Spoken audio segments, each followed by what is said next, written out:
Hello, hello, hello, hello, everybody. Paul Greene-Dennis here. And welcome to Paul Greene-Dennis Reads Truthful History from books that should be mainstream, but obviously won't be mainstream. And as I've been doing, I've been reading One Nation Under Blackmail, Chapter 7, A Killer Enterprise. And I believe that hopefully, the remaining portion that I have left, if not, hopefully I can finish this chapter.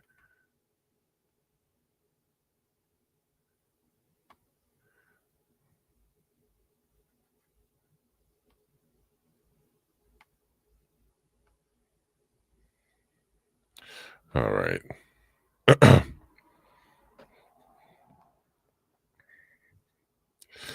And obviously,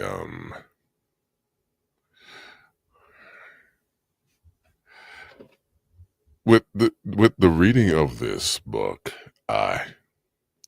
if you're still convinced that one side, Democrat or Republican, is on the right side of history, let's be frankly obvious.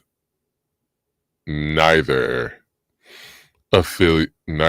parties ever probably, in my opinion, ever been on the right side of history, especially within the last 100 years.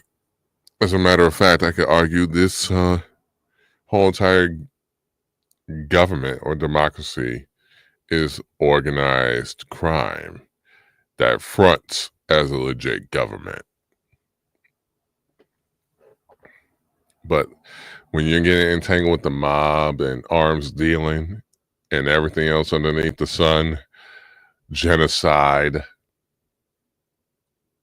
blackmail, using taxpayers' dollars to overthrow governments, commit genocide, no,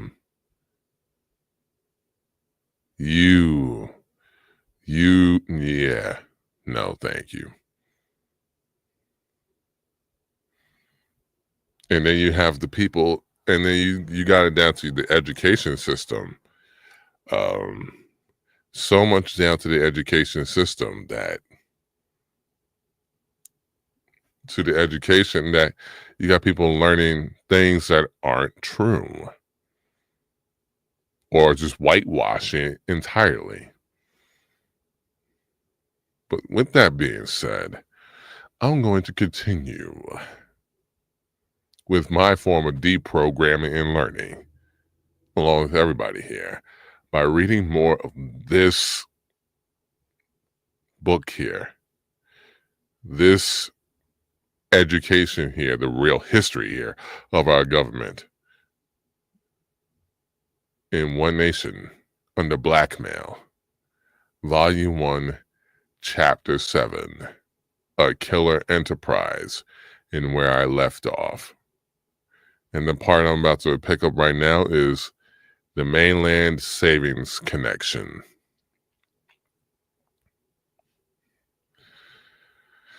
Here we go. When U.S. arms began flowing to Iran at the end of August 1985, it was Adnan Khashoggi who advanced the initial capital through his BCCI bank accounts to put the thrust of the plan in motion. The initial bridge financing was $1 million, followed shortly thereafter by an additional $4 million. Khashoggi subsequently claimed that this $5 million, plus an additional $2.5 million, whose purpose was unclear, came from a loan provided by Roland Tiny Rowland, the well-heeled British tycoon, corporate raider, and member of the Claremont Club, who was briefly discussed in the last chapter. While Roland's connection to the Iran-Contra affair is well documented, and will be discussed shortly. He denied the validity of Khashoggi's claims. Of course he'll deny. Deny, deny, deny.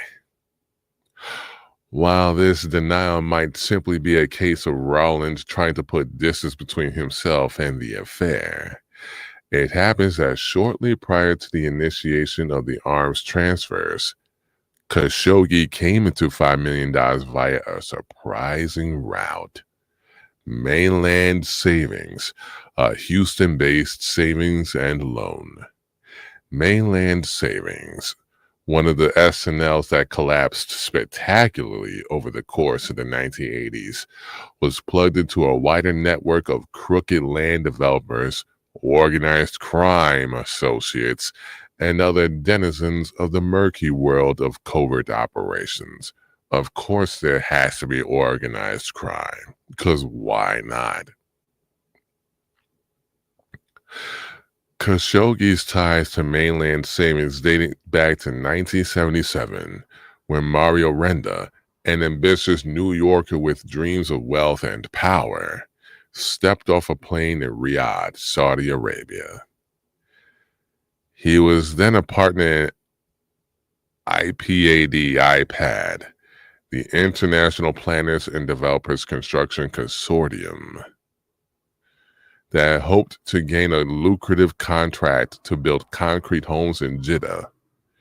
Khashoggi, it was reasoned, would be the key to unlocking the deep pockets of wealthy Saudis, and after meeting with Renda, the arms dealer committed himself to the venture. While IPAD's ambitions were ultimately never realized, it resulted in a long-lasting relationship between Khashoggi and Renda. Of course, so the initial, there's a saying, you don't audition for the job right then and there, you audition for the client in the future. You may not get the job, but you weren't always audition for the job. You audition for the client in the future. As a voice actor, musician in the business, that applies there.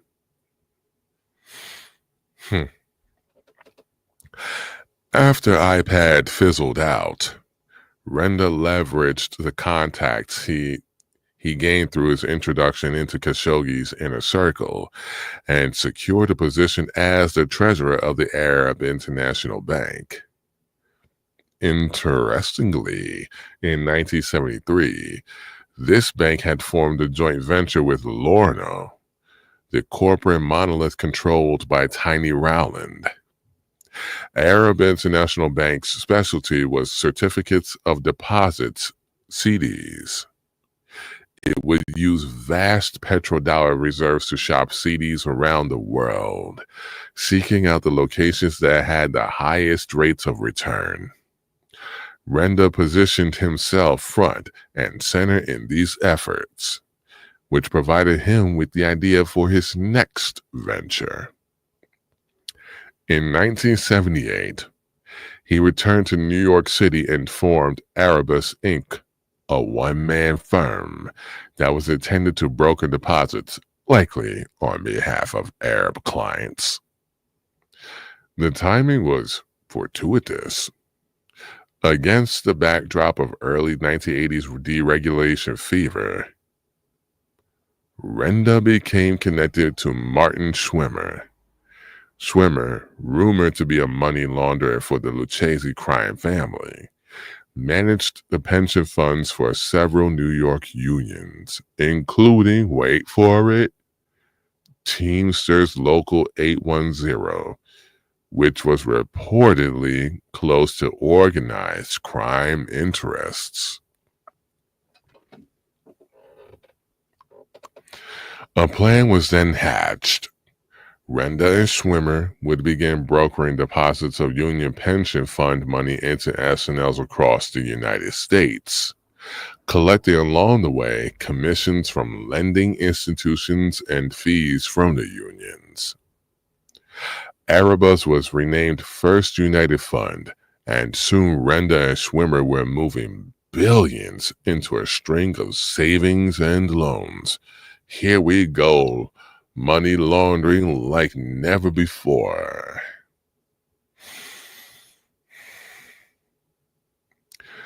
By the end of the decade, Renda and Schwimmer had deposited money in 130 SNLs, all of which collapsed. Renda's CDs were linked directly to massive borrowing at each of these institutions, which were generally unpaid. In addition, quite frequently, the borrowing was carried out by an interlinked network of organized crime associates. That collusion was undeniable. Besides the accusations of Schwimmer's involvement with the Lucchese family, Renda was rumored to have controlled a lot of money being loaned for the benefit of Paul Castellano, the powerful head of the Gambino family, and until 1985, the chairman of the commission, the mafia's governing body. Notably, Castellano was one of several organized crime figures who were clients of Roy Cohn. Khashoggi stayed close to Renda throughout these developments. One notable example of this involved a mobster by the name of Lawrence Oyorizzo. Mobsters left and right with the CIA and everything else. Lawrence Oyorizzo, the president of the mob-linked Vintage Petroleum Company. Oyorizzo was close to Martin Carey, the brother of New York Governor Hugh Carey and oilman Edward Carey. Vantage had taken over Carey's Petroleum Combustion International, which by that point had already carried out numerous dealings with Oyorizzo. Oyorizzo would later testify that Martin Carey had been involved in bootlegging gasoline with him, and that the profits from these operations had been funneled into Hugh Carey's re-election campaigns. Wow. Oyorizzo, in other words, was clearly politically connected, and this was what had caught Renda's attention. Renda had wanted to help Khashoggi, who at the time was struggling to get the proper permits to build a helicopter landing pad at his home just outside New York City. An associate of Renda by the name of Leslie Winkler told Oyorizzo that Renda might be able to assist Oyorizzo in getting a fat oil contract if Oyorizzo used his powers of persuasion in New York to help Khashoggi. Renda said if Oyorizzo could remove these obstacles, Khashoggi would be most appreciative. I wonder what remove these obstacles, what was meant by that. I wonder what was meant by that. Carrying on. At the same time that they were concocting a way to get Khashoggi's helipad up and running, Renda and Oyorizzo agreed to embark on a classic bank bust-out scheme, akin to what Renda and Schwimmer were doing with the savings and loans. Renda would make deposits at a bank, which would then make loans to a Panamanian shell company controlled by Oyorizzo's, loans that would never be repaid. The shell company that Oyorizzo used was called Houston Holdings, and it had been purchased by Oyorizzo from Stephen Sandor Samos, a lawyer who maintained a lucrative trade in off-the-shelf Panamanian companies. Oyorizzo and Samos had been introduced to by Renda's friend Leslie Winkler, and one of Samos's primary business associates was a Florida banker named Ray Corona, the partner of Leonard Palulo in Sunshine State Bank.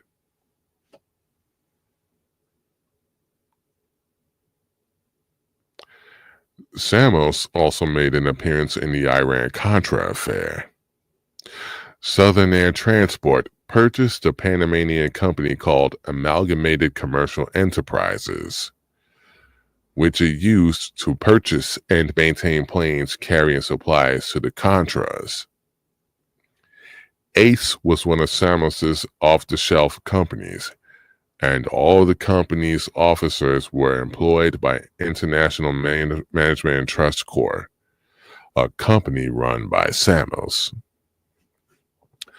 Another noteworthy link involves how Ace utilized bank accounts at the Banco de Iberoamerica, a location that Samos was accused of using as a conduit for drug money laundering.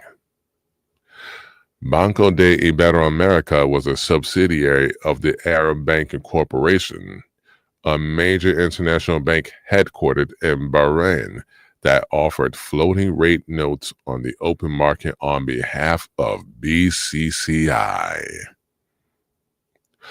Among the SNLs where Renda and Schwimmer were brokering deposits of Union Pension Fund money was Houston's Mainland Savings.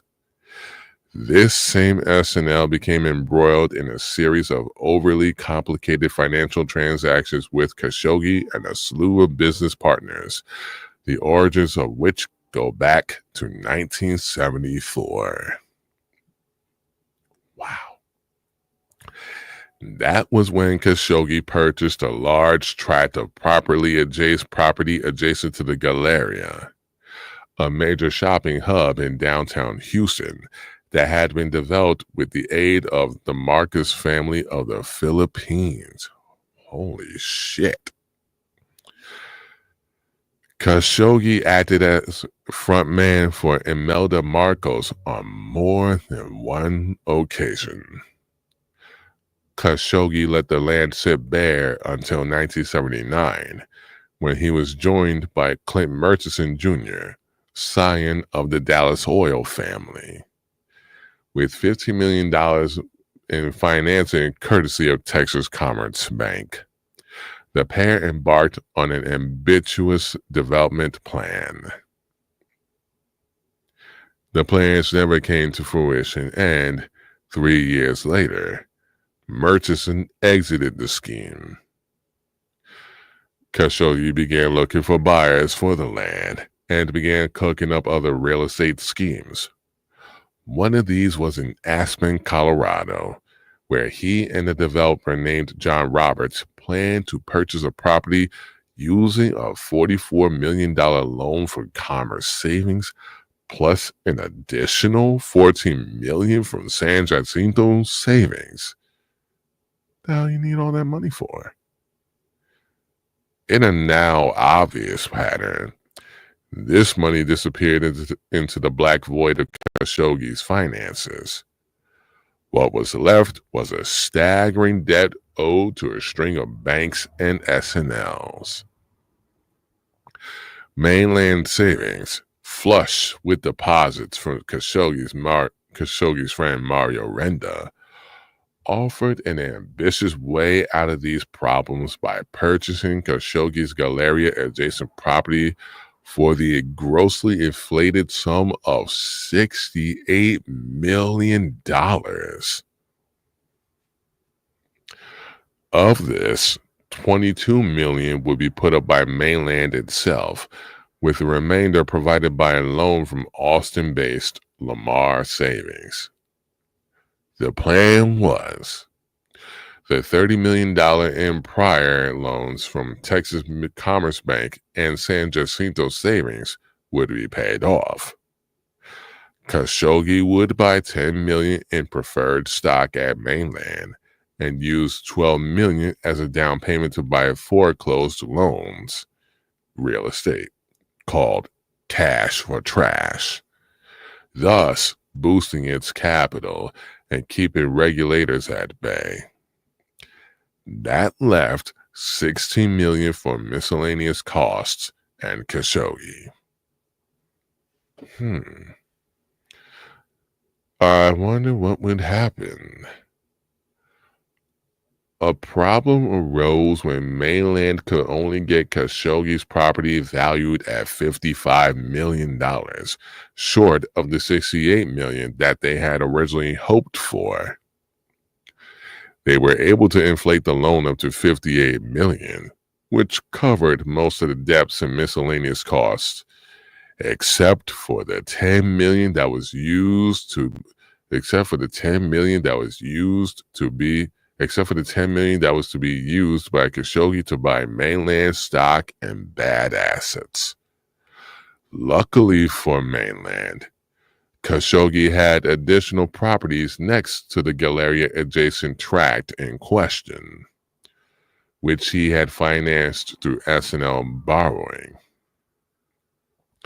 Khashoggi was issued lines of credit by Mainland that were marked for developing those properties, but they were actually used to cover the missing $10 million. But there was something else. On the same day, Mainland signed a $5 million letter of credit to Khashoggi. The deal between Mainland and Khashoggi over these lines of credit was reached on August 1st, 1985, just weeks before the arms transfers to Iran were underway. These transfers, of course, relied on a $5 million advance from Khashoggi. As Pete Bruton notes, the $5 million line of credit from Mainland vexed regulators and attracted the attention of the FBI. It was then discovered that Mainland's executives had worked to conceal it from the S&L's board of directors. Khashoggi later denied that the $5 million came from Mainland, instead claiming that Tiny Rowland had been the source of the funds. Here we go. However, as mentioned, Rowland denied this. Mainland, for its part, insisted the money was a guarantee to Khashoggi for his purchase of $10 million in Mainland stock. $10 million, it must be reiterated, that was coming from Mainland itself.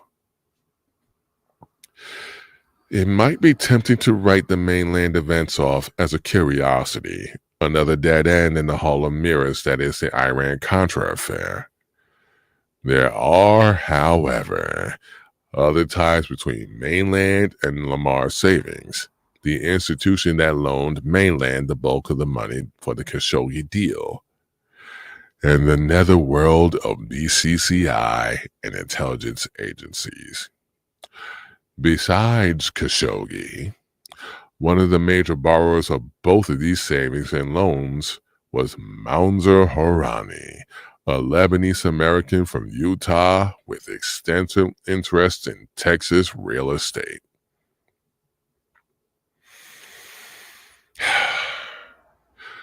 Horani might have had intelligence connections.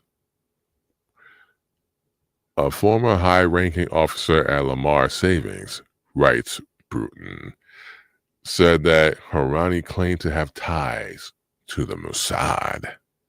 Wow.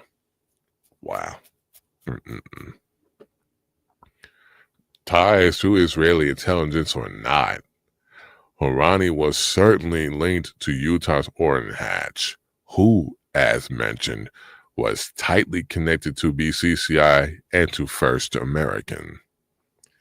Hatch stated that he had known Horani from the mid-1980s and was partly based on their shared devotion to the Mormon faith.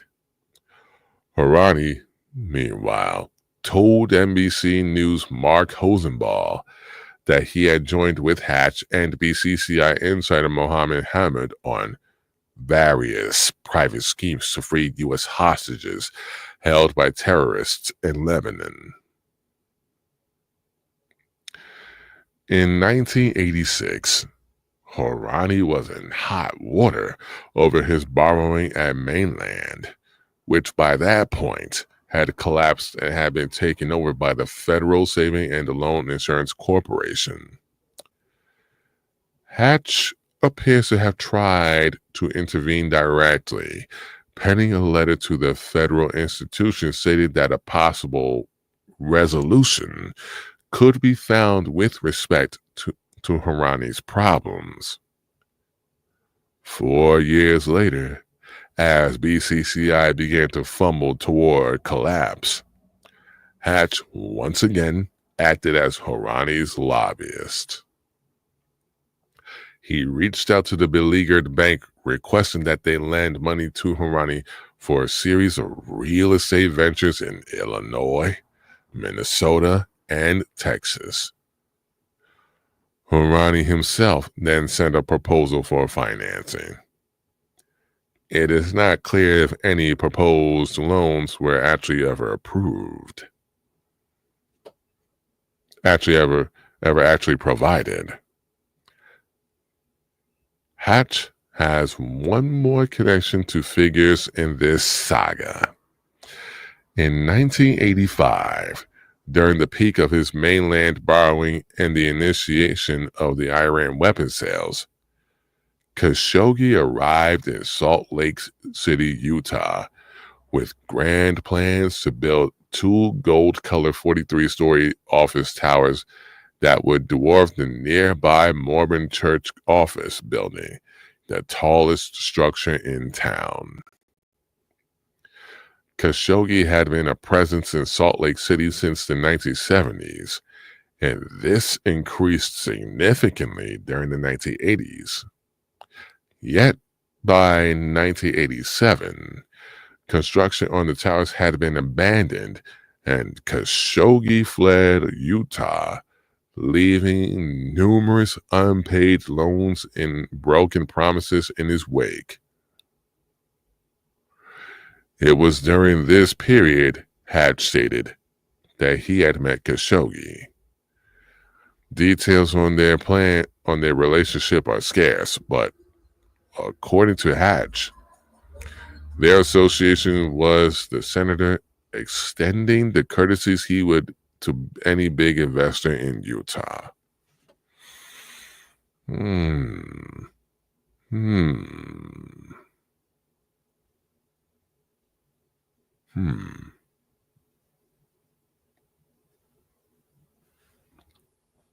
Next section of this chapter, by the way, chapter 7 of A Killer Enterprise and One Nation Under Blackmail.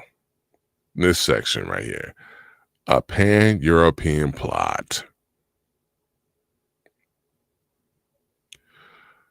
A key aspect of the covert operations of the Reagan era that is frequently overlooked is that, with respect to the complex trafficking of arms to Iran, Oliver North and the Enterprise were dipping their toes into a much wider swamp of political and economic corruption, arms trafficking, and money laundering on a truly colossal scale. As the conflict between Iraq and Iran heated up, companies, banks, intelligence agents, and smugglers poured arms and military materials into both sides of a bloody war. Despite laws barring such activities, the conflict in the Middle East was a boom time for many. For instance, there was the so-called Powder Cartel, a pan-European plot to move propellant powder for artillery and other armaments to Iran. At the top of this cartel was Bofors Nobel, the Swedish arms combine that is now the Swedish subdivision of the massive UK-based defense contractor BAE Systems. Bofors had a close relationship with Iran that predated the revolution. In the early 1970s, the company entered into a business agreement with the country to build an armaments factory. Relations between the two were suspended following the revolution.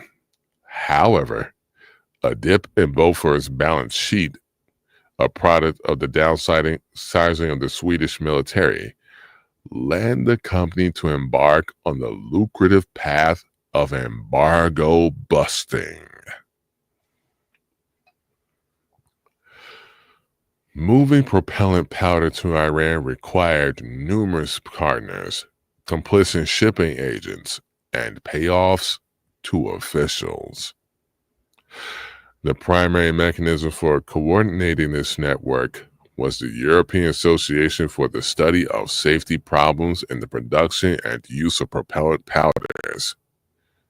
That's a long title. A public relations group organized and set up by Bofors and other European weapons manufacturers following a series of disastrous plant explosions. This provided a convenient cover for these various arms merchants to come together, arrange the logistics for weapons orders, disperse the proceeds, and even inflate prices of their wares. The Bofors powder cartel made extensive use of Italian companies for arranging shipping and payments. Soon, Italy had to become the primary locus of this subterranean arms trade. In an October 1990 expose in Euromoney magazine, the role of the French arms manufacturer Luchaire and the trafficking of arms to Iran was dissected. Luchaire had two subsidiaries based in Italy, SEA, and Consar, which were used to arrange the movement of weapons through the Islamic Republic of Iran shipping lines.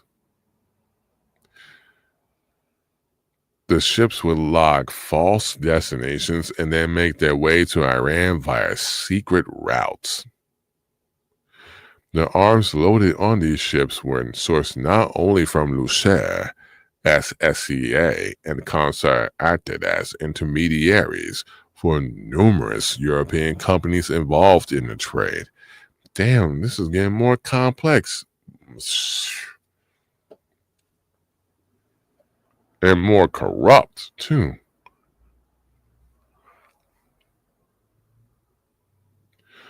One such firm was deprogram, which was actively collaborating with Bofors in the illicit movement of propellant powder. The founder of deprogram was Nicola Dubini, who had co-founded Consar before he sold it to Luchaire.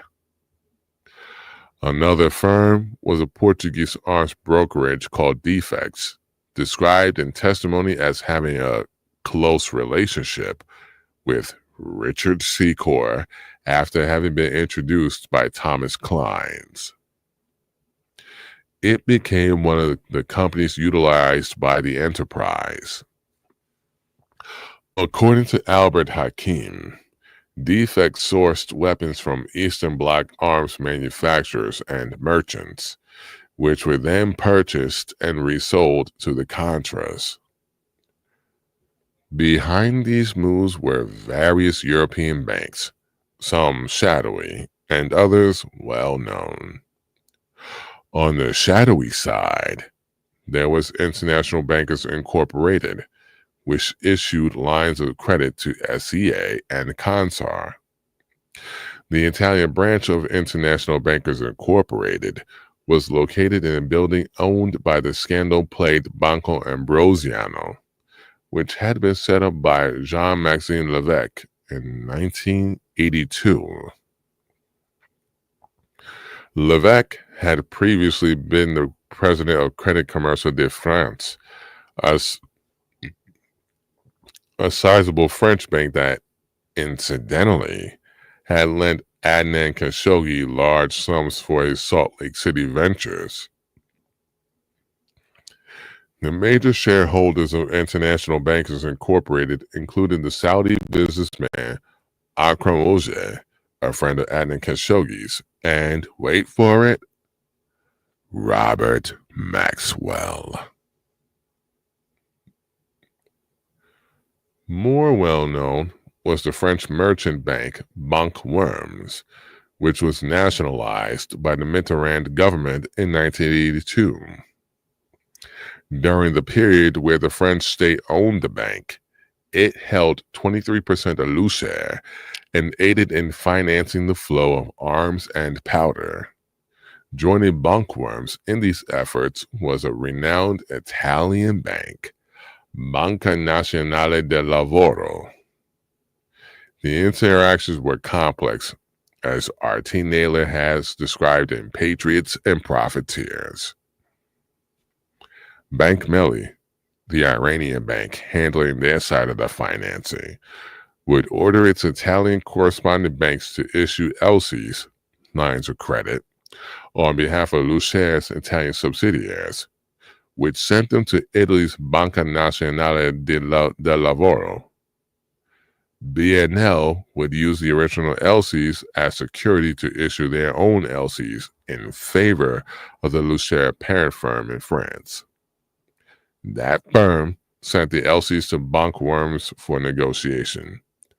When the goods were loaded up on board ships, bankworms would present it to LCs to BNL for payment, and BNL would do likewise with the correspondent banks of Blackmail. The use of back-to-back letters of credit was a simple but effective device for breaking up the money trail.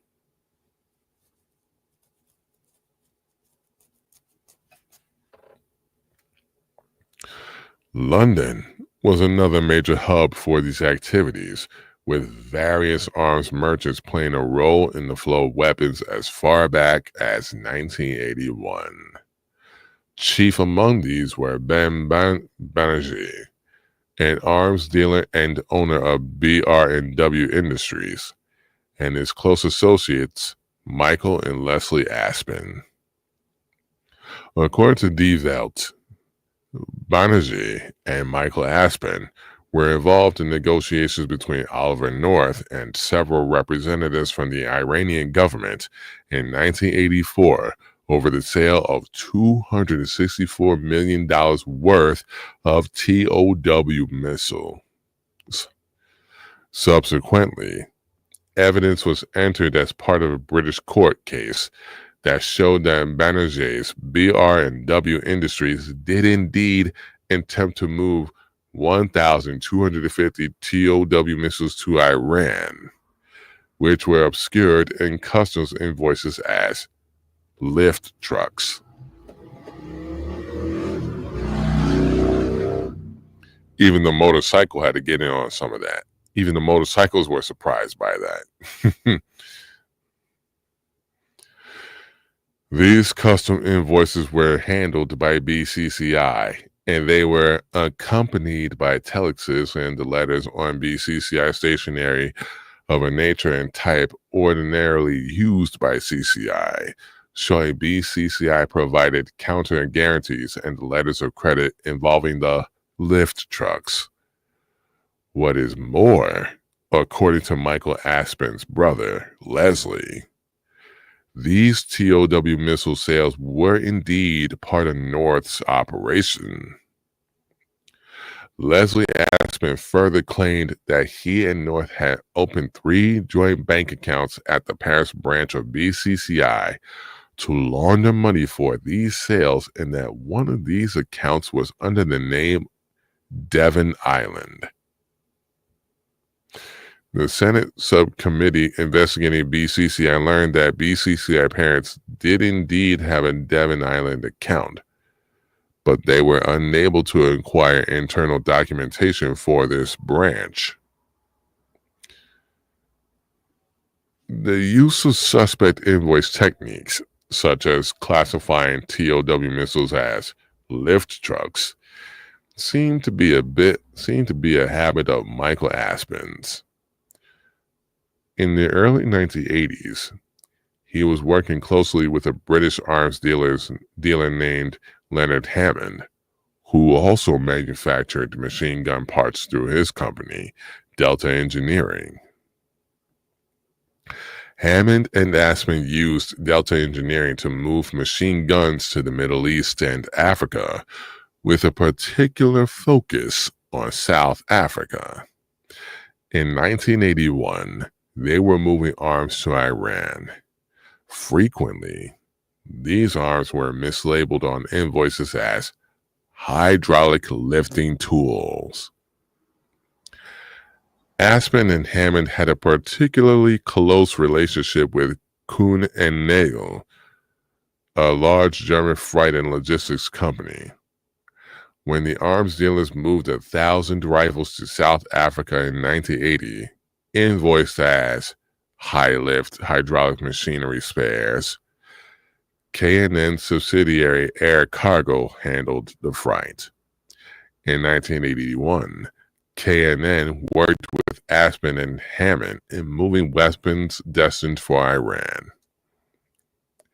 K&N, according to Aspen, played a role very similar to that which BCCI would later play in moving TOW missiles in 1984. He told Spiegel that the management of Kuhn and Nagel knew about the illegal arms transports, planned the routes with necessary intermediaries, issued documents, and changed information. If that don't sound like some organized crime, I don't know what is. Fronting as legit.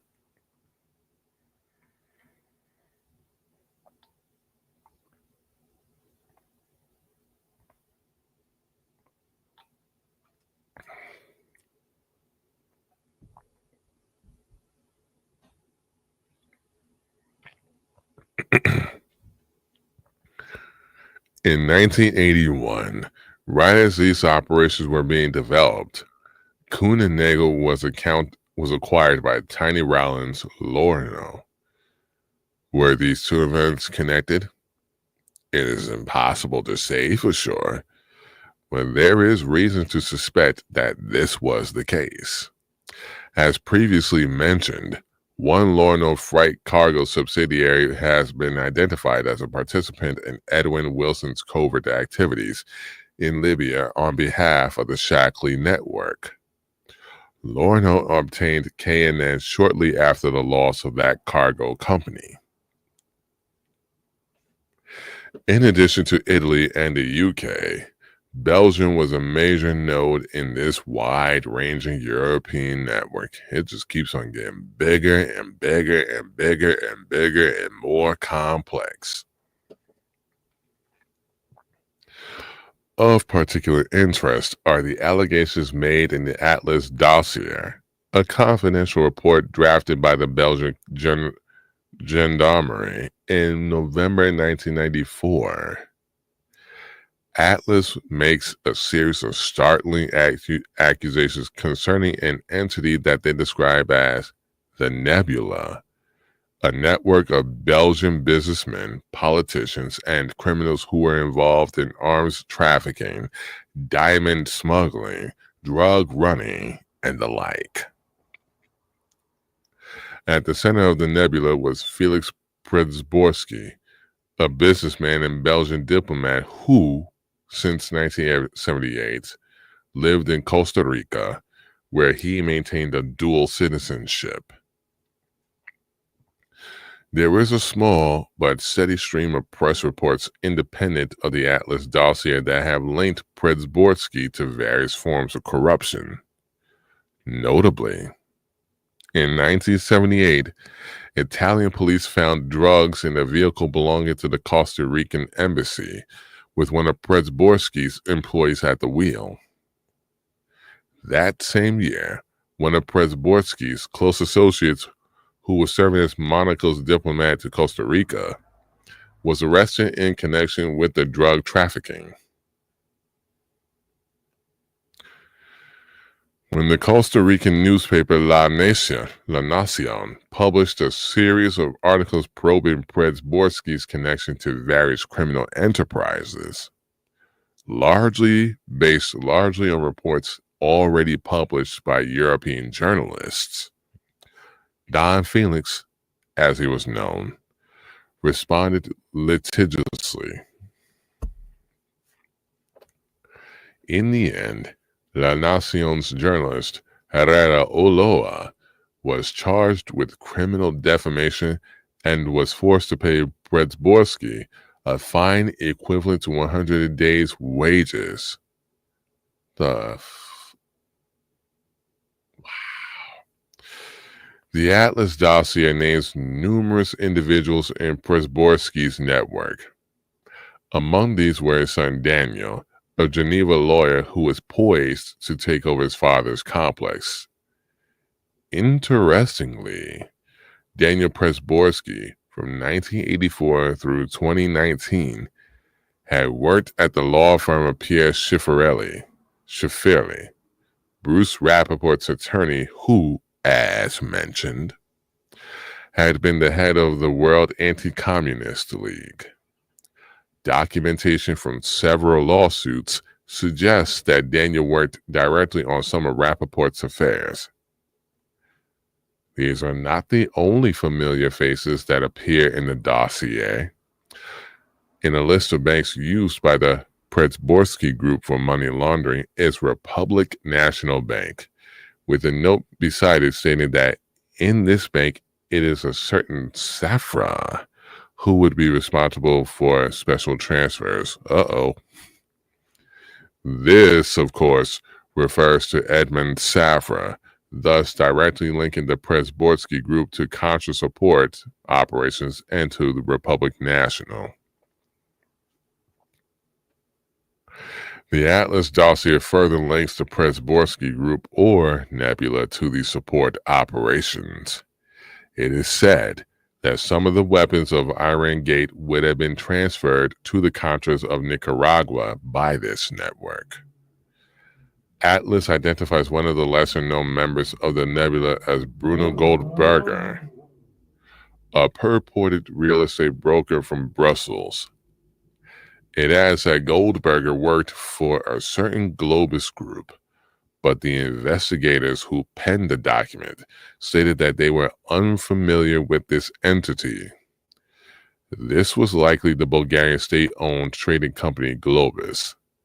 In Evil Money, Rachel Ehrenfeld cites a DEA report from 1989 that states that Globus was formerly known as Kintex, the Bulgarian firm tied to Safra's friend Mohammed Shakarchi, and possibly, wait for it, Robert Maxwell.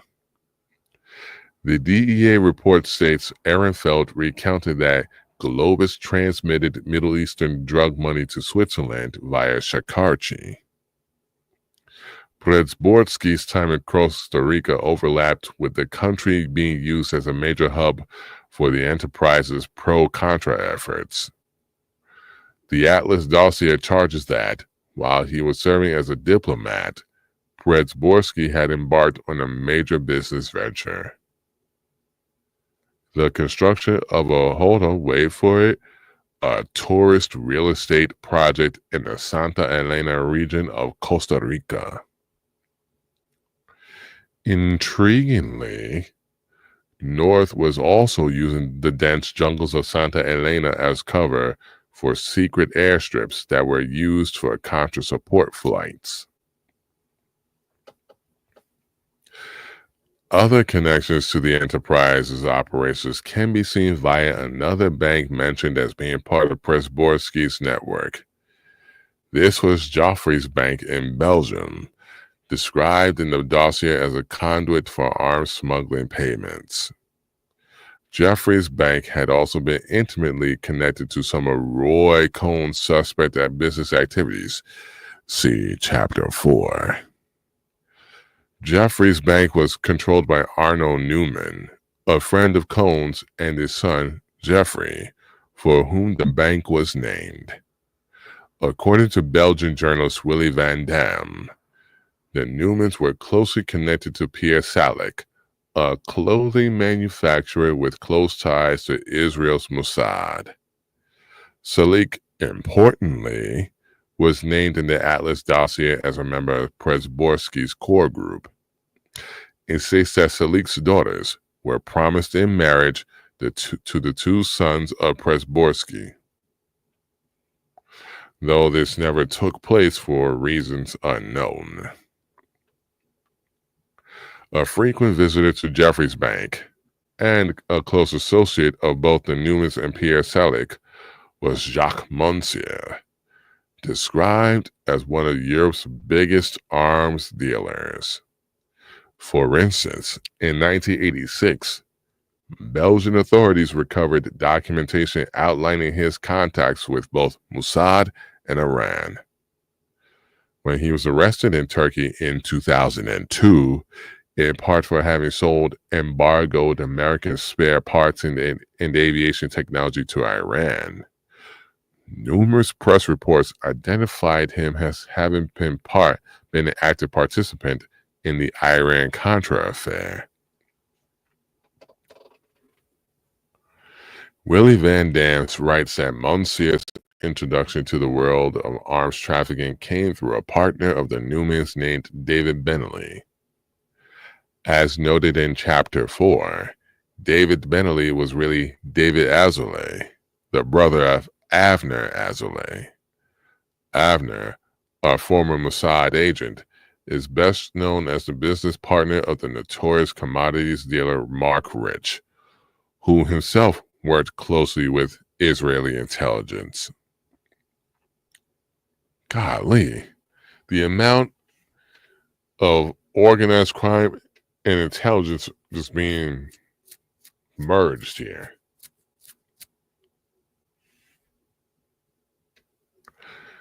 Azoulay was put in charge of the Mark Rich Foundation, the philanthropic appendage of Rich's empire.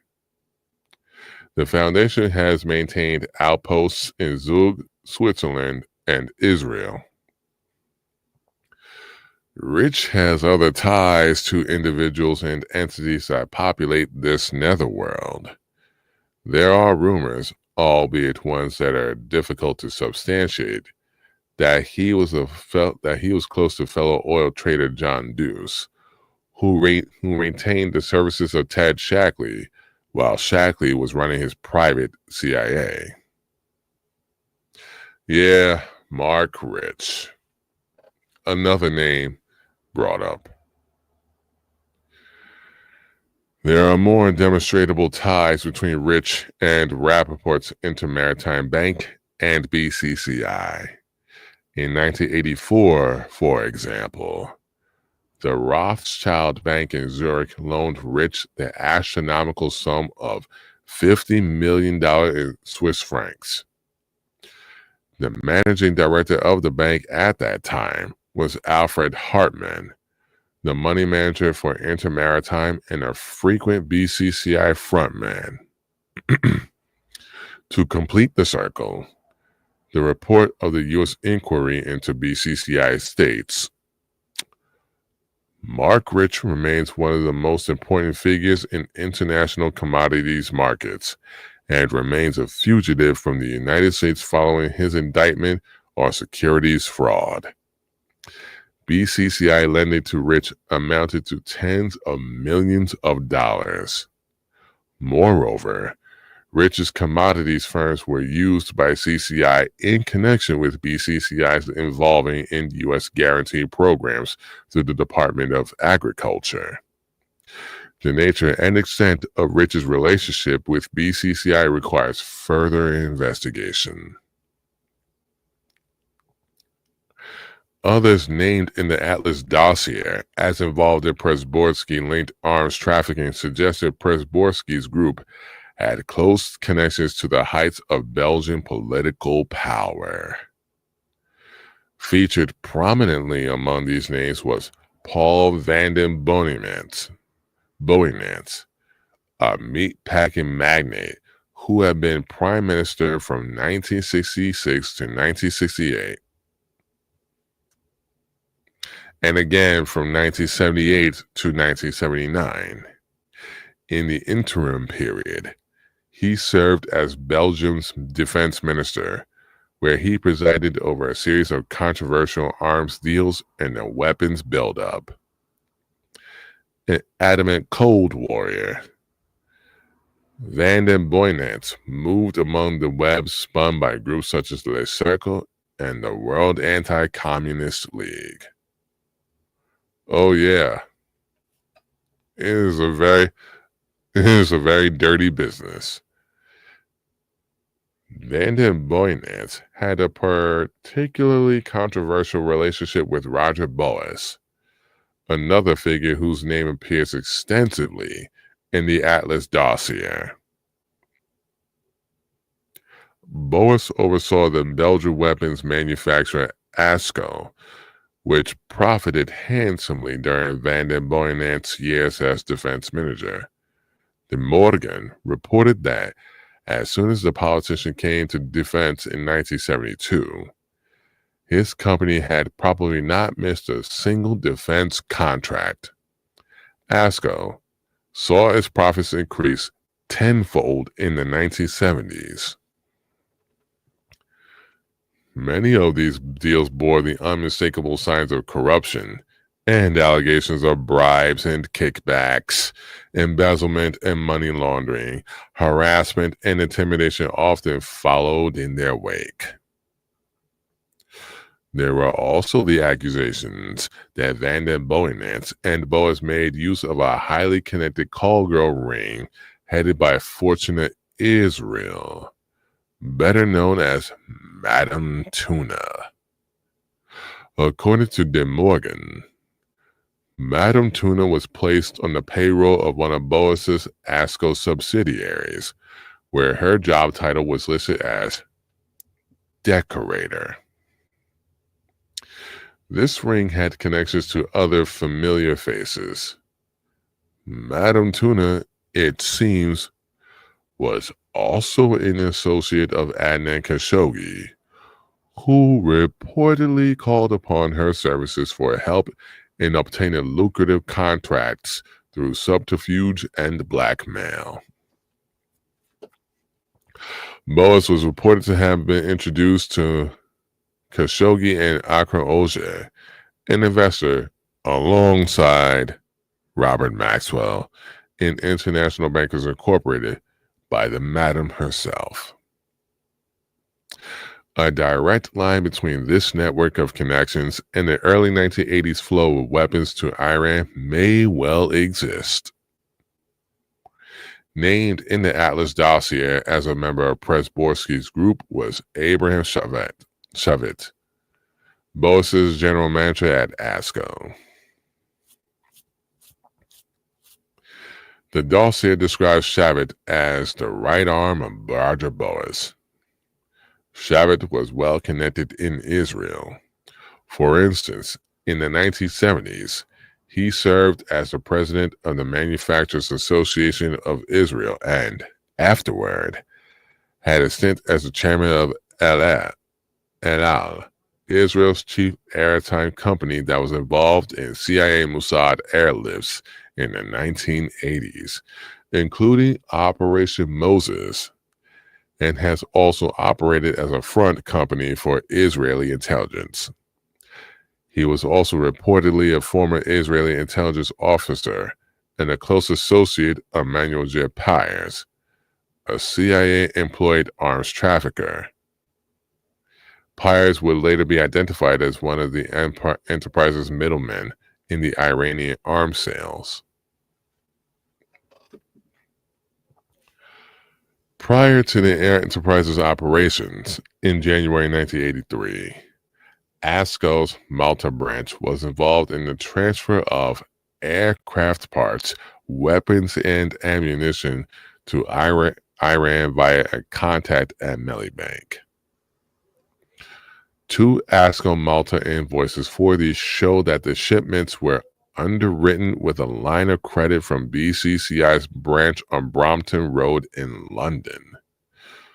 According to Gary Sick, one of ASCO's liaisons to Iran for these types of arrangements was the arms dealer Hushan Lavi, one of the witnesses who claimed to have inside knowledge of William Casey's October surprise activities.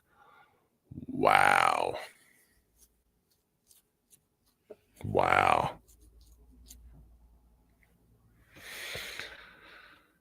This is getting more interesting. Now that we're headed to the next section, guns for Iraq. Support for the Iran weapons arrangements was not universal within the Reagan administration, and dissenting voices rippled through the corridors of power. While such dissenters were unable to stop the virtually uncontrollable cascade of events, many of these individuals used the fallout from the scandal to concentrate their political power. Chief among these was George B. Shultz, President Reagan's Secretary of State. During the inquiry into the activities of the enterprise, Shultz turned over significant documentation to investigators and provided detailed testimony. The official Iran-Contra report states that Shultz used the opportunity afforded by the scandal to regain control over counterterrorism policy. Following a strenuous bureaucratic struggle, Shultz persuaded President Reagan to prohibit arms transfers to Iran and to announce that the Department of State will take the lead on such counterterrorism and diplomatic matters in the future. Ugh. Shultz testified that he only had fragmentary knowledge of the arms sales and that he had learned fairly late that they had taken place. Senate investigators found, however, that Shultz was far more knowledgeable about what was taking place than he had initially let on. Likewise, he had knowledge of the Iran sales far earlier than what he testified. Nonetheless, the records showed that his opposition to the sales was consistent. What is not mentioned, however, is that Shultz had interest involving Iran's bitter enemy, Saddam Hussein's Iraq. Early on in his tenure as Secretary of State, Shultz dispatched Donald Rumsfeld, who at the time was working as an executive in the private sector, to Iraq to meet with Saddam. The first of these meetings took place in December 1983, with a follow-up meeting in March 1984. Declassified documents illustrate the purpose of the visits was to move the U.S. and Iraq towards normalizing relations, despite official condemnations of Saddam's use of chemical weapons. Shultz, however, had other things on his mind when he dispatched Rumsfeld. Before he had become Secretary of State, Shultz had been an executive at the construction giant Bechtel. Prior to Bechtel, he had served in multiple positions in the Nixon administration, first as the Labor Secretary, then as the Director of the Office of Management and Budget, and finally as Treasury Secretary. He was not the only Bechtel figure high up within the Reagan administration. Caspar Weinberger, who had served alongside Shultz in Nixon's OMB, had also moved to Bechtel. Shultz and Weinberger carried on a multi-decade feud that spilled over into the Reagan administration. Weinberger, unlike Shultz, was a major booster of the enterprise and had played a role in the Iran weapons transfers. Bechtel, in the early 1980s, had launched an ambitious multi-billion-dollar project in the Middle East that sought to establish an oil pipeline that would move crude from Kirkuk, Iraq, to the port of Aqaba, Jordan, on the banks of the Red Sea. A now declassified memo from Rumsfeld, sent to the State Department during his December 1983 trip, stated that he had raised the question of a pipeline through Jordan. He, Saddam, said he was familiar with the proposal.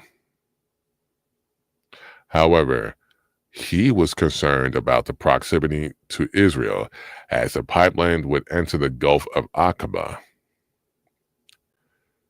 Weighing heavily on Saddam's mind was Israel's Operation Opera in June 1981, when Israeli military aircraft bombed an unfinished nuclear power plant. The Iraqis would be on the hook for sizable loans connected to Betel's project, and the possibility that Israel might destroy the pipeline would place a major burden on Iraq's wartime finances. The Betel pipeline negotiations became something of a boondoggle, rife with subterfuge and intrigue.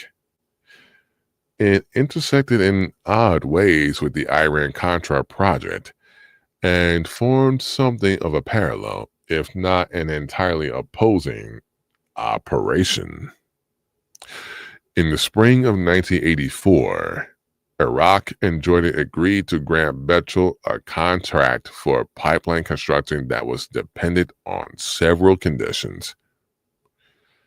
These included $500 million in financing from the U.S. government, an agreement that American oil companies would take a sizable chunk of the oil moved by the pipeline, and that not only Betel, but American banks and the Export-Import Bank would be involved in the guarantees for the project.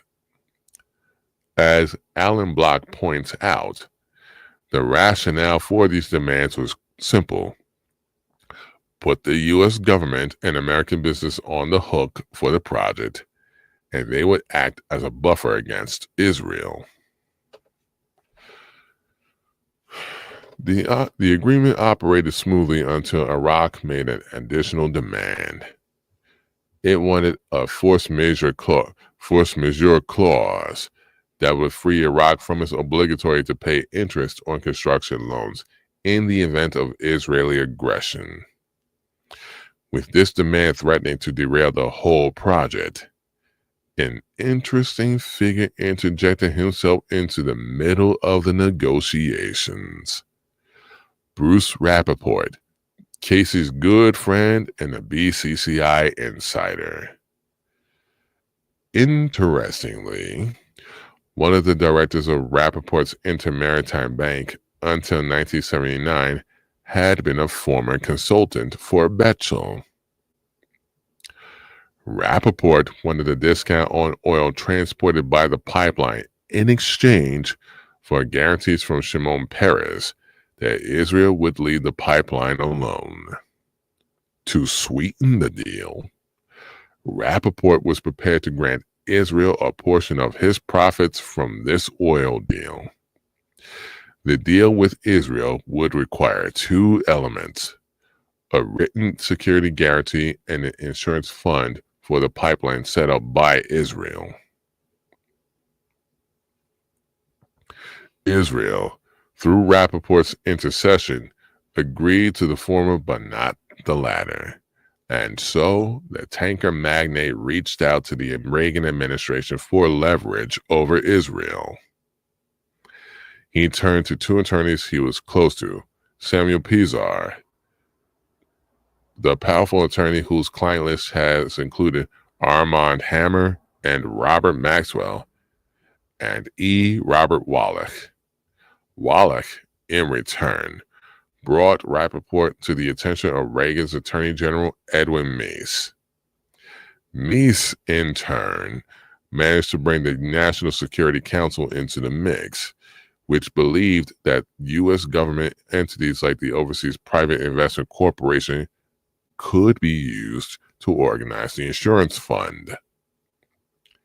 Several years of torturous negotiations began, with Rappaport acting as a back channel between the U.S. and Israel.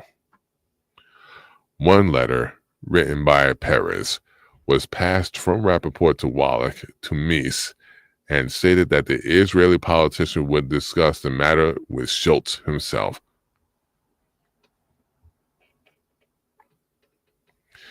It was ultimately for naught.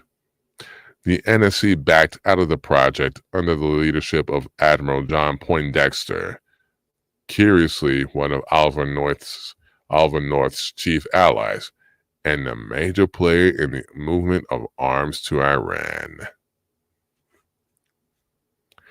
Despite this failure, in 1986, once again, failures that lead to something else, Rappaport received a sizable sum of money. Schultz concocted a plan to elicit a $10 million donation from the Sultan of Brunei for the Contras. Elliot Abrams was dispatched to handle the money transfer, and he provided an account number at Credit Suisse Bank in Geneva for the deposit. It was presented as an account for the enterprise's lake resources, but when the money was transferred, it ended up in an account controlled by Rappaport. It was later written off as a mistake, with several numbers in the account flipped around and thus, coincidentally, depositing the money with Rappaport. Rappaport, for his part, would deny that he ever received the money, though some of his top personnel, as well as Burt Lance, later told Alan Block that Rappaport had indeed received the funds.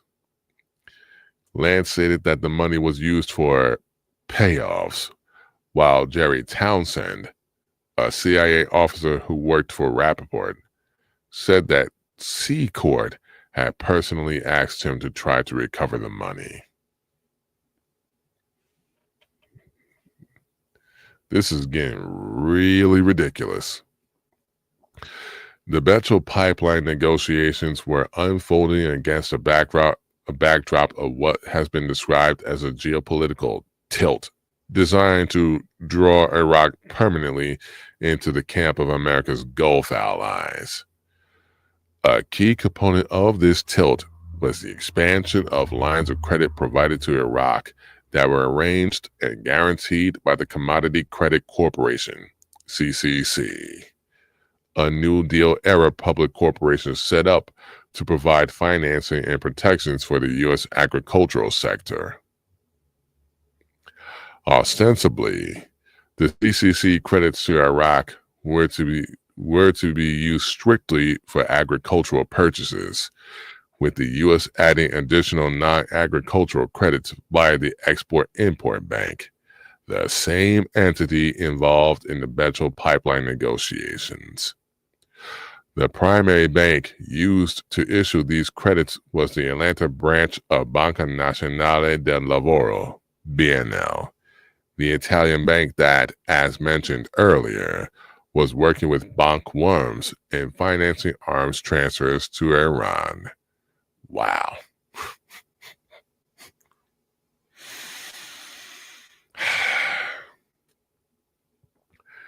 In 1989, BNL Atlanta was raided by the FBI, and revelations soon followed that the bank had been providing massive loans to Iraq that were far in excess to the amounts reported to the Federal Reserve.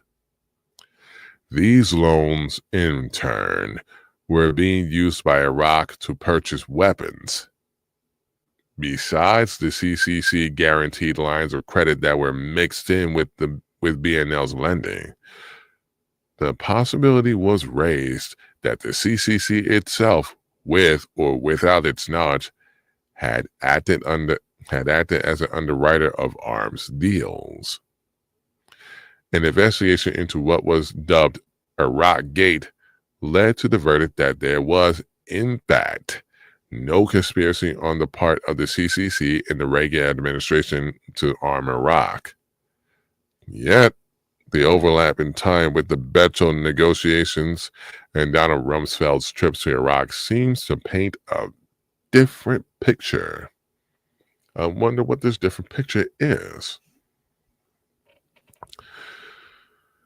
The Export-Import Bank is just one direct connection between the CCC-BNL affair and the Bechtel pipeline negotiations. Another was a connection that came from Rappaport himself, his close associate at Intermaritime Bank, Alfred Hartman. Hartman, mentioned earlier in relation to the loans provided to Mark Rich, also maintained a high-ranking position at BNL.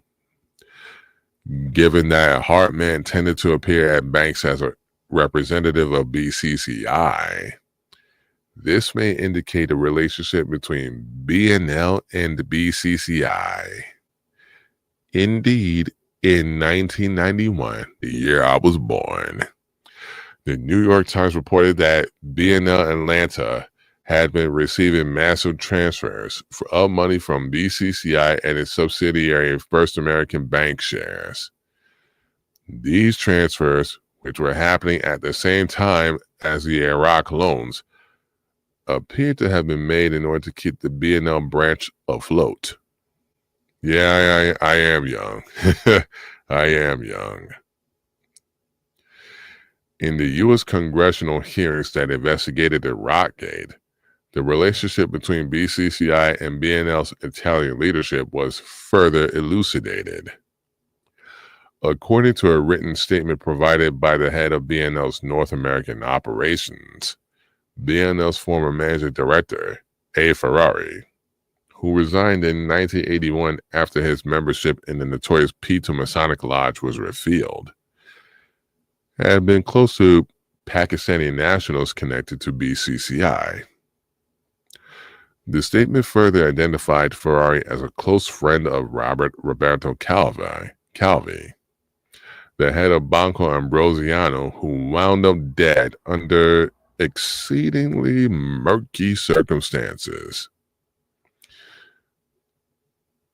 It also added that Ferrari and the head of BNL's international division, A. Florio, had worked closely with the corruption-plagued Vatican Bank. Finally, the statement charged that Ferrari and Florio exclusively handled BNL's relationship with people like Gaith Farron and Mark Rich.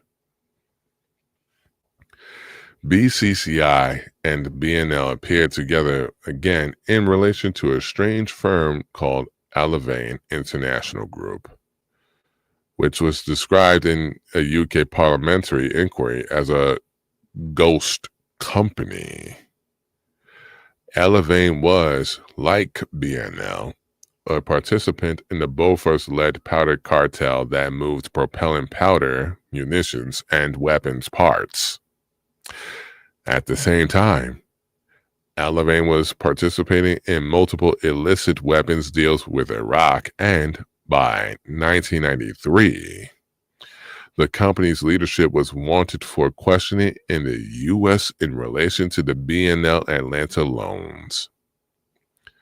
Leaders included Alavain's founder, Terry Byrne, who had previously worked at a company called International Signal and Control, and before that, a New Jersey firm called Rexon Corp.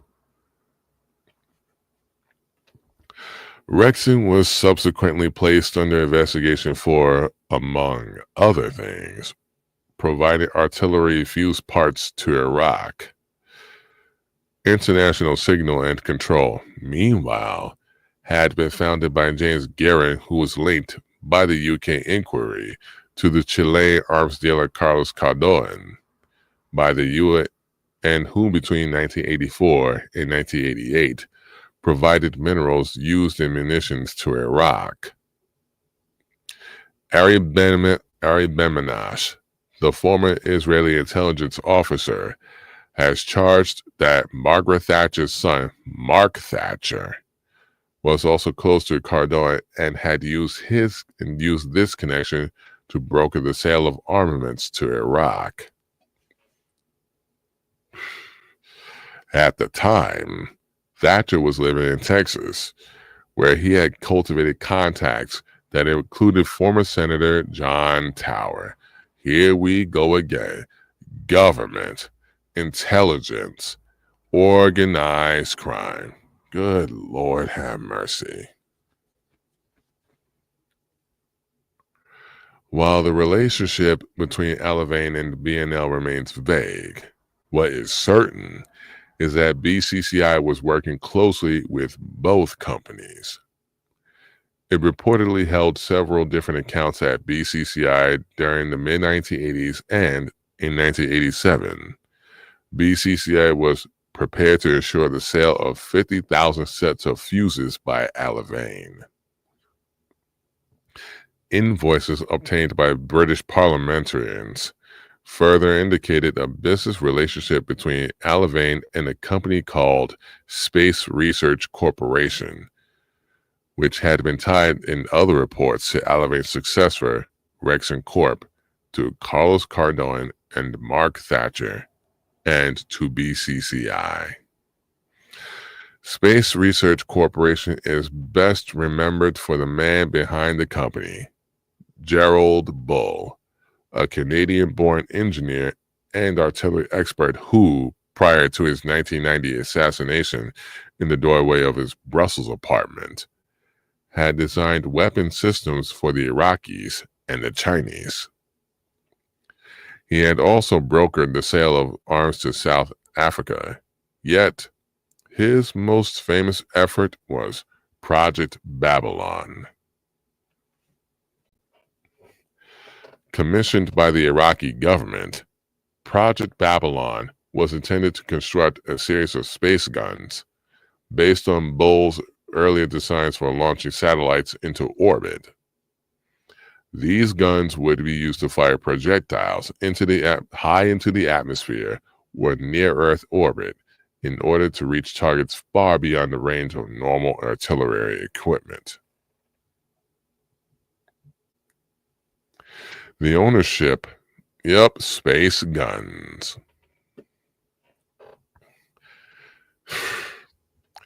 The ownership structure of Space Research Corporation was fascinating.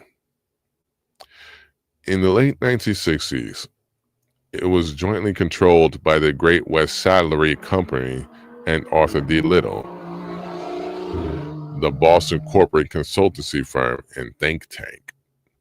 The CEO of Arthur D. Little at the time was General James Gavin. In 1982, Gavin, along with Clark Clifford's partner Robert Altman, joined the board of Financial General Bank shares. Great West Saddlery had been a defunct company taken over by Edward and Peter Bronfman, the nephews of Samuel Bronfman, and they transformed it into an investment vehicle. The acquisition of companies by way of Great West Saddlery was financed through Edper Investments, a company owned by the brothers. Edper, in turn, had been financed through the sale of Seagram stock held by Edward and Peter Bronfman. When the Iraq Gate scandal began to break in the early 1990s, attention turned to former Secretary of State Henry Kissinger because, in 1985, he had taken a spot on the International Advisory Board of BNL. Furthermore, Kissinger's corporate consultancy firm, Kissinger Associates, counted the Italian bank as a client. Kissinger Associates, which had been set up in the early 1980s with seed money provided by a syndicate of large Wall Street firms led by Goldman Sachs, stacked its partner list with many prominent individuals. Lawrence Eagleburger held a spot at the firm from 1985 through 1989, right between stints as Reagan's Undersecretary of State for Political Affairs and George H.W. Bush's Deputy Secretary of State. Golly.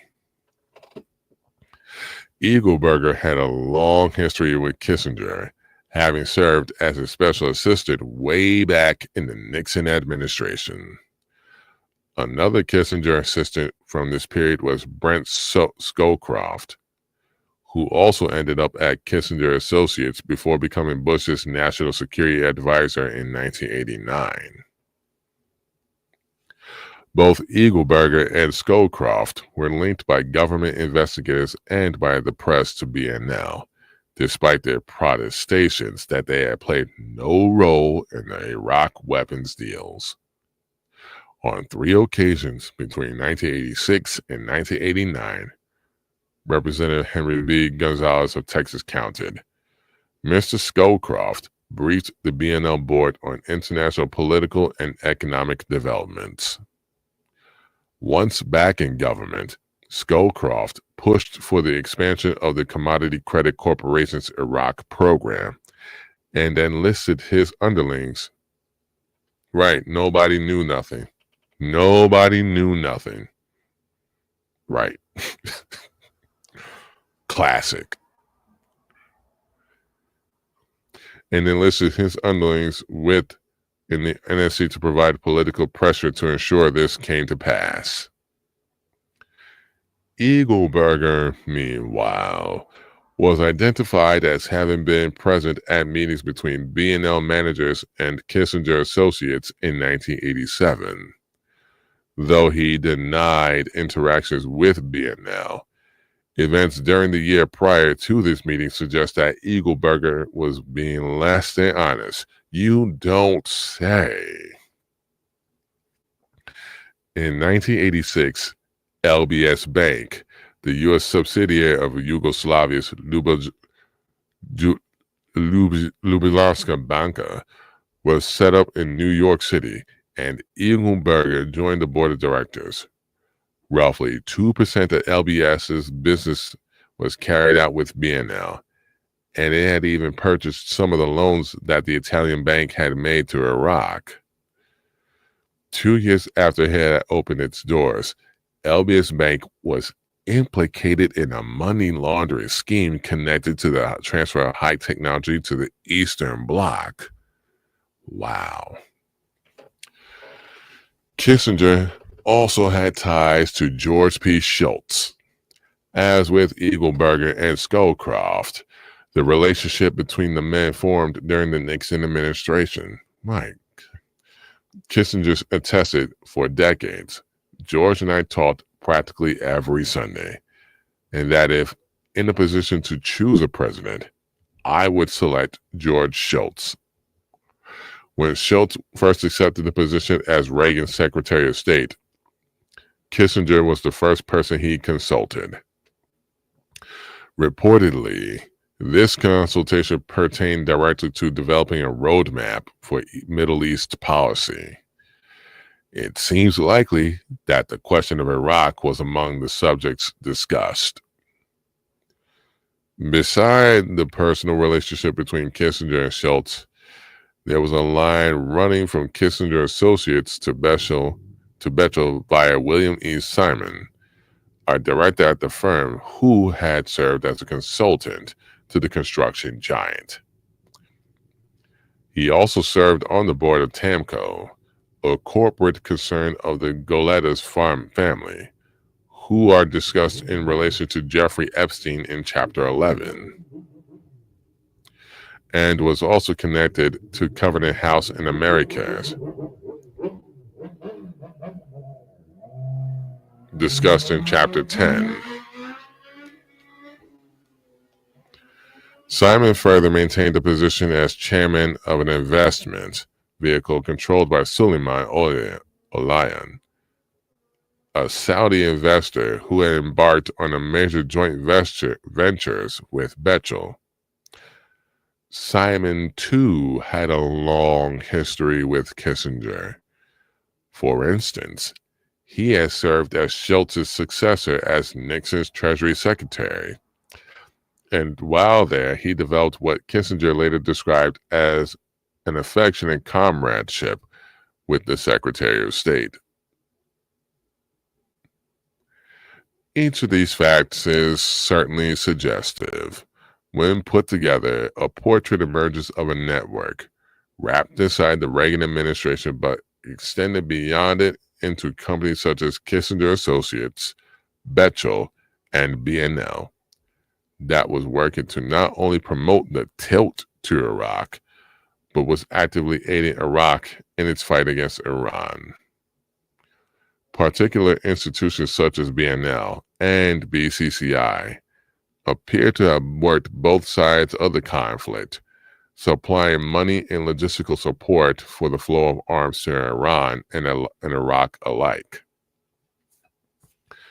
Seen from this perspective, the Bofors-led powder cartel, which was interlinked with the activities of the enterprise, was just one element in a truly international network of money laundering, backroom deals, and arms trafficking. This tapestry, in turn, was the backdrop for the dark maneuvers of factional infighting that cut across the governments of the countries involved. To bring these matters full circle, it is worth turning to the matter left unresolved in the official inquiry of the ties of Kissinger Associates to BCCI. In 1986, a consultant with Kissinger's firm, Sergio da Costa, was recruited by BCCI to aid in the takeover of a bank in Brazil. Before the ink had dried on the paperwork, da Costa began to lobby Kissinger Associates to take BCCI on as a client. He found an ally at Kissinger Associates in Alan Stoga, a former chief economist at the First National Bank of Chicago, an institution historically linked to Rockefeller interests.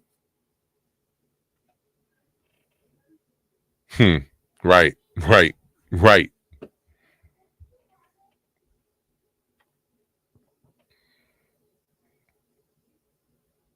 Stoga, who had reportedly attended the 1987 meeting with BNL where Lawrence Eagleburger was also present, later communicated extensively with BCCI principals and even, on a handful of occasions, met with them in person. When the BCCI inquiry was underway, Kissinger Associates painted a picture in which Stoga had pushed for the firm to take on BCCI as a client, while Kissinger had been more reticent. This narrative was shaped by the files and communiques that the firm had turned over to investigators, indicating that Stoga's talks with BCCI terminated in December 1988. Yet, the files turned over by the BCCI itself complicated this picture. They showed that Stoga was still meeting with BCCI representatives a month later in January 1989. Kissinger Associates stated that Stoga reiterated at this meeting that the talks could not continue, but BCCI's file stated that at the meeting, it was established that it is in our interest for both parties to continue with conversations. As such, the door for an eventual relationship remains open. With BCCI's compounding notoriety and eventual collapse, a working relationship between the bank and Kissinger Associates was never cemented. Kissinger Associates did, however, make an unofficial recommendation for BCCI by referring them to the New York law firm of Arnold and Porter. One of the partners at Arnold and Porter, named directly on the referral to BCCI, was William D. Rogers, who had served beneath Kissinger in 1976 as the Undersecretary of State for Economic Affairs. Rogers had subsequently helped Kissinger set up Kissinger Associates and was serving on the board at the time that the Arnold and Porter recommendation was being made. Wow.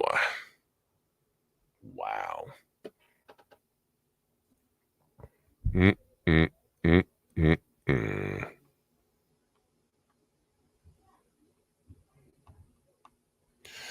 Here's the last section of chapter 7 of this killer enterprise.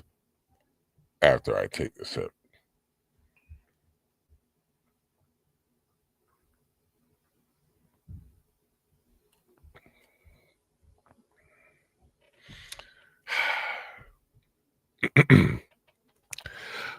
Last section of this chapter. Rivalries. Ooh, what rivalries? Buried deep within the pages of testimony, declassified documentation entered into evidence, and summaries that make up the bulk of the published Iran-Contra proceedings, there are faint traces and hints of an internecine bureaucratic feud that trickled down into Contra support operations. Scattered throughout this documentation, reference can be found to an entity called the Supermarket, based out of Honduras. A leading military official stationed in Latin America, General John R. Galvin, described the supermarket as a place where a lot of weapons from somewhere overseas were stored. An unnamed CIA officer who was called to testify, meanwhile, called the supermarket a private organization that was operating in league with international arms dealers. The Independent Counsel's final report, also known as the Walsh Report, identifies the figures behind the supermarket as Ron Martin and Colonel James McCoy, the latter having recruited the former sometime in late 1984.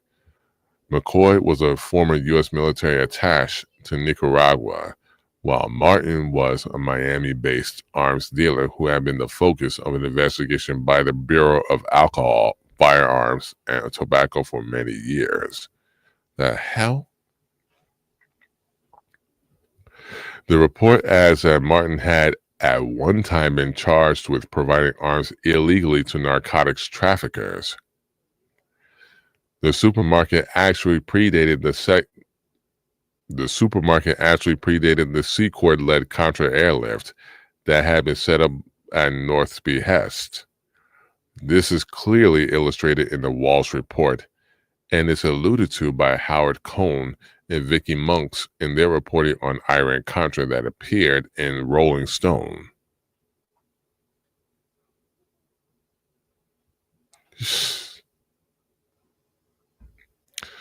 Cohn and Monks write that while Operation Black Eagle was breaking down and the Enterprise was being assembled, William Casey turned to a third weapons smuggling operation. Martin and McCoy were not part of Casey's network of operatives. They were instead entrepreneurs who had learned about the Contra slush fund and hoped to profit from it. As the Enterprise swung into action, a significant rivalry developed between the two groups. North's personal notebooks illustrate that the supermarket became a growing concern for the Enterprise during 1985. That spring, North wrote down information about Martin and McCoy's operation that Secord had gleaned from Rafael Quintero, the CIA-trained Cuban exile who had become involved with the Shackley network in the 1970s. Among the information listed was that Martin was wanted in Guatemala for criminal activity and that Defects, the Portuguese arms dealing outfit that Secord was close to, would not do business with them. North also noted that there was possible Martin interference with Puerto Cortes delivery. This was a reference to an Enterprise organized weapons shipment from Portugal destined to Puerto Cortes in Honduras, which Martin had learned about through his own network of sources. He dispatched the supermarket's chief agent, the Cuban-American Mario Delamico, who posed as one of Secord's employees in order to obtain a cargo manifest from the ship, the Area, when it docked. Martin later stated that he used the manifest and other documents that Delamico took from the Area to convince Mario Calero that Secord was ripping off the Contras. Other notes made by North show that he was interested in where the money for the supermarket had come from in the first place. On July 12, 1985, he wrote that he had received information that the Honduran army plans to seize all weapons when the supermarket comes to a bad end, and that $14 million to finance the supermarket came from drugs. Despite the relationship between North's operations and drug traffickers, he used this link of the supermarket's financing to drugs, with Noriega allegedly being the connection here, to warn others to avoid them. North later stated that he was being guided in these decisions by William Casey himself. Evidence of Martin's wider involvement with the Latin American drug trade comes through his choice to employ Theodore Klein, a Miami criminal defense lawyer, as his attorney. Klein had previously represented Jack DeVoe, a pilot and owner of a charter airline service that operated as a front for a Colombian-led cocaine smuggling operation. Jesus Christ. DeVoe had entered the world of drug smuggling in 1970, and by 1980s, he was in league with a powerful drug smuggler named Pepe Cabrera, a partner of Carlos Leder. When it came to laundering the proceeds of this smuggling operation, DeVoe looked to Jack Freeman, a veteran of Paul Helliwell's law firm and, for a time, the in-house counsel for Castle Bank and Trust. According to Theodore Klein, Felix Rodriguez, a longtime actor in CIA shadow operations who was then connected to the enterprise, had some sort of business relationship with the supermarket. This particular connection may help determine who might have been the actual benefactors of the supermarket. By 1986, significant tensions had built up between Rodriguez and North, but the Walsh report shows extensive contact between Rodriguez and Donald Gregg, the former CIA official who had become Vice President Bush's national security advisor. Rodriguez had first been introduced to North through William R. Bode, a State Department official who might have also been an asset for the CIA. That same day, Rodriguez met with Gregg to discuss Rodriguez's interest in going to El Salvador. Gregg promised to make introductions between Rodriguez and key people and reported the meeting to Vice President Bush as soon as it concluded. Less than a month later, Gregg arranged for a meeting between Rodriguez and Bush to discuss counterinsurgency operations in El Salvador. When Rodriguez was running the Enterprise's Contra resupply operations from El Salvador, working under him as the day-to-day operations manager was CIA-trained Cuban exile Luis Posada Carriles. Posada was a real piece of work. During the 1970s, he had been one of the founding members of the Cuban exile terrorist group Coru, but he had maintained a close connection with U.S. organized crime figures like Lefty Rosenthal before Coru existed. What?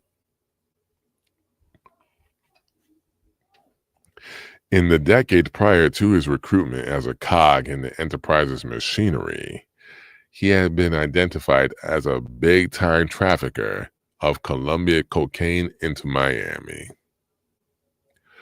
Records indicate that North was kept abreast of Rodriguez's repeated meetings with Gregg, but it is doubtful that he knew everything that was being discussed between the two. The Walsh report indicates that Rodriguez used those opportunities to express his misgivings about North and the Enterprise, at one point telling Gregg that North was involved in the Edwin Wilson group. Whether or not this referred to something early in North's career or simply to the presence of old Shackling network operators like Secord and clients in the enterprise, it is not clear. However, the role being played by clients in the enterprise troubled Rodriguez no end. The two had been friends going back to the Bay of Pigs, but they had split up over the covert involvement with Libya. Greg wrote notes about a split that they were later entered into evidence during the Iran-Contra hearings. He also noted that Tom Cline equals Snake would sell his mother. What?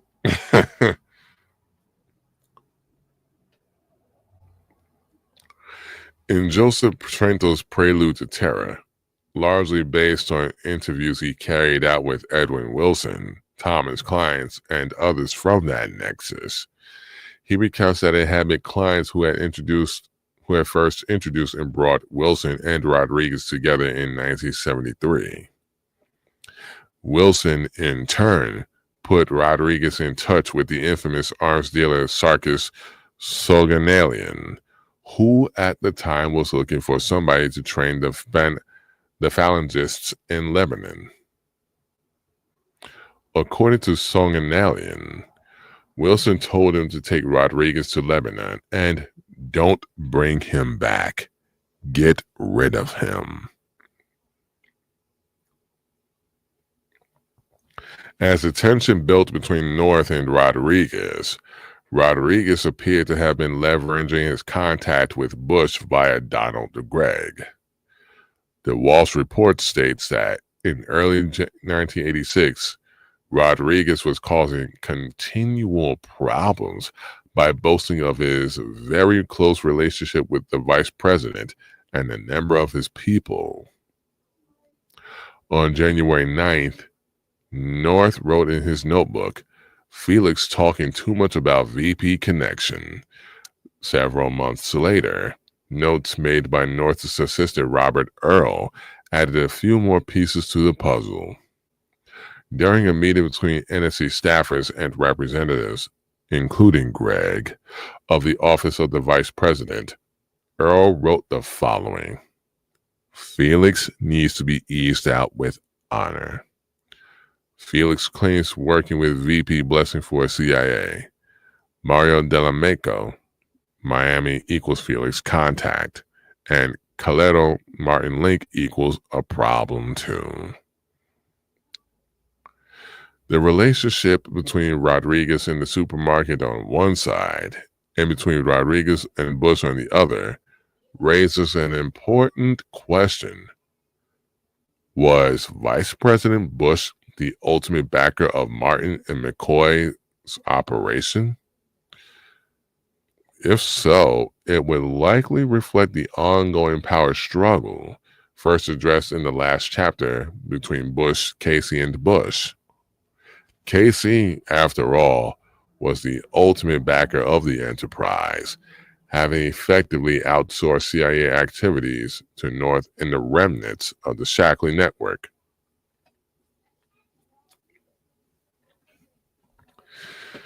There is also other evidence that links Bush to the supermarket. Howard Cohn and Vicky Monks, for example, noted that the supermarket was popular among influential Contra supporters in Miami, precisely where Jeb Bush was doing private fundraising for the Contras and, according to a Constance report, was involved in gun running on behalf of the fighters. Intriguingly, Newsweek reported in 1988 that it had obtained an NSC report stating that disclosure of money flowing into Honduras to fund military projects could damage Vice President Bush.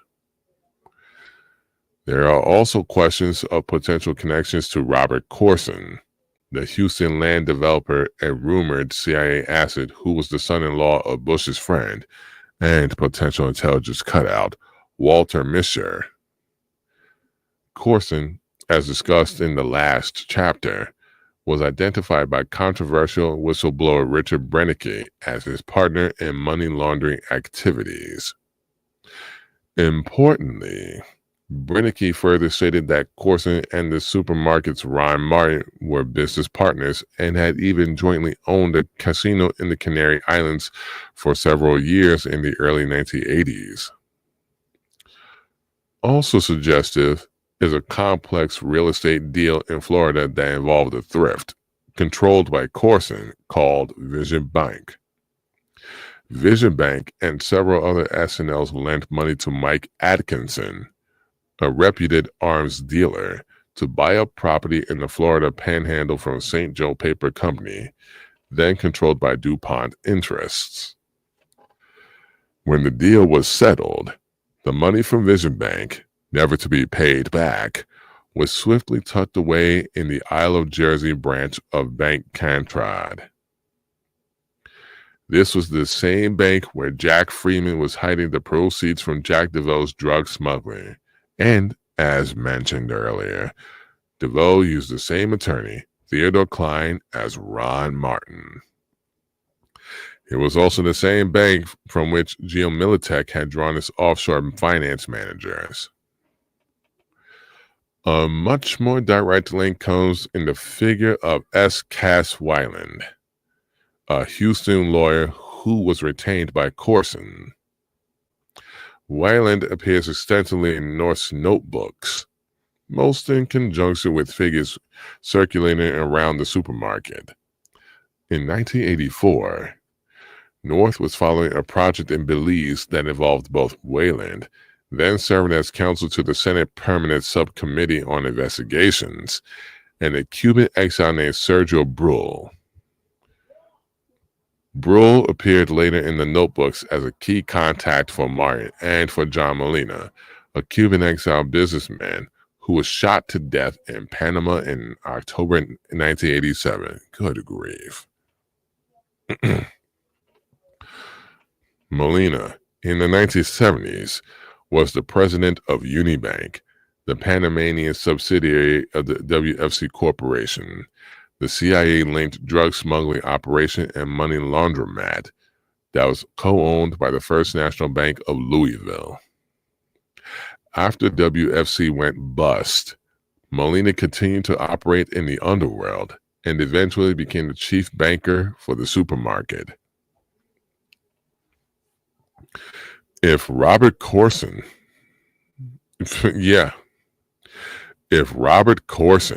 as Pete Bruton argues, was part of an intelligence apparatus that was tied up with George H.W. Bush, then Corson's connections to banks and to individuals linked to the supermarket becomes indicative of a pattern. Tellingly, Belize, the country where Weiland and Martin's associate Brull was active, was a primary node for the drug smuggling ring in which DeVoe was involved. According to a UPI report, cocaine was flown to Belize and islands in the Caribbean, then to processing points in the United States. The pure cocaine was then brought to Miami, where it was diluted and eventually distributed for street sales throughout the United States. Brull was mentioned in a 1986 FBI interview given by Richard Secord that concerned an investigation that had been launched into the activities of Jack Terrell. Terrell, using the name Colonel Flacco, had worked with the Contras through his position in the Civilian Material Assistance, the militia outfit used to train and assist the fighters that was connected to Singalob, among others. He subsequently became a whistleblower, turning over information to Florida authorities linking Oliver North, Robert Owen, and John Holt to gun running and drug smuggling. This was prior to revelations about the enterprise that followed the doomed flight of Eugene Hassifus in October 1986. Terrell also provided information to the media.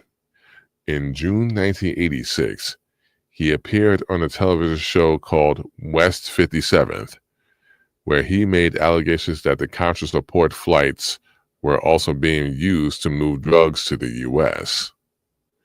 Several days later, North met with Assistant FBI Director Alpha Buck Revel to discuss identifying Terrell as a terrorist suspect, one with potential ties to Nicaraguan intelligence to boot.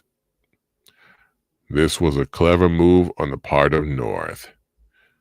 In 1984, North organized a special group within the NSC called the Terrorist Incident Working Group, TIWG.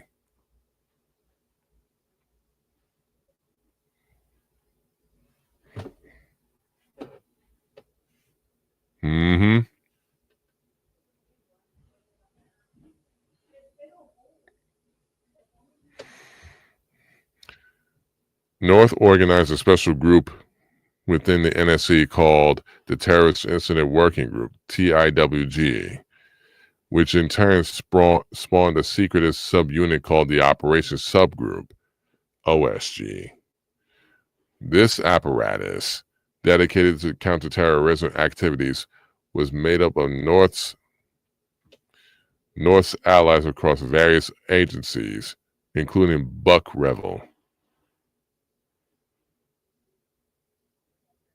By designating Terrell a terrorism suspect, the FBI's counterterrorism operation was plugged directly into the NSC through Revel, allowing North to have a direct means of monitoring the whistleblower.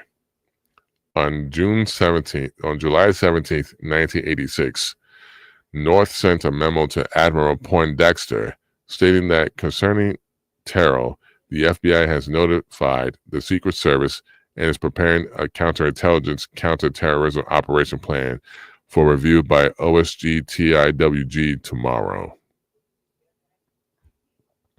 The FBI interviewed Secord just a week later, on July 23, 1986.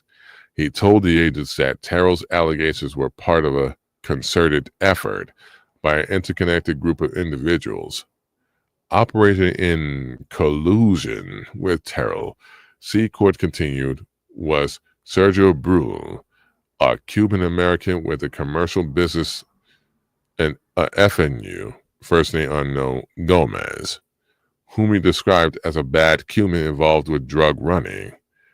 Secord, in other words, was linking Terrell to the supermarket, since Bruhl was tied to Martin. Gomez might have been none other than Felix Rodriguez, who frequently went under the alias Max Gomez. This statement raises more questions than it answers. By tying Terrell to the supermarket, was Secord trying to place Martin and McCoy's outfit under FBI counterterrorism and surveillance? Or was there truth to this statement? If it was the latter, then it would seem that the supermarket could have been trying to expose the enterprise in the press and to U.S. law enforcement. This would directly parallel the claims later made by Seymour Hersh that a secret intelligence apparatus run from the office of the vice president had leaked information to the press concerning the missile sales to Iran. Information and insider knowledge, it seems, was the weapon of choice in the shadow wars fought behind and beneath the bloody covert operations of the Reagan era. And that is the end of Chapter 7, A Killer Enterprise in One Nation Under Blackmail, Volume 1 by Whitney Webb. And it is crazy. Yeah, Dirty Wars. And speaking of Dirty Wars, Chapter 8, which I'll pick up. No worries, no worries. Chapter 8, which I will start tomorrow, is, hold up, the Clinton Contra.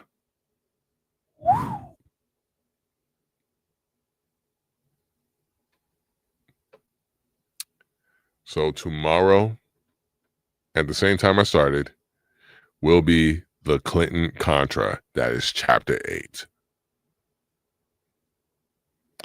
And with that, I bid everyone a good night and keep on learning and stay cool. With that, have a good night and see you all tomorrow.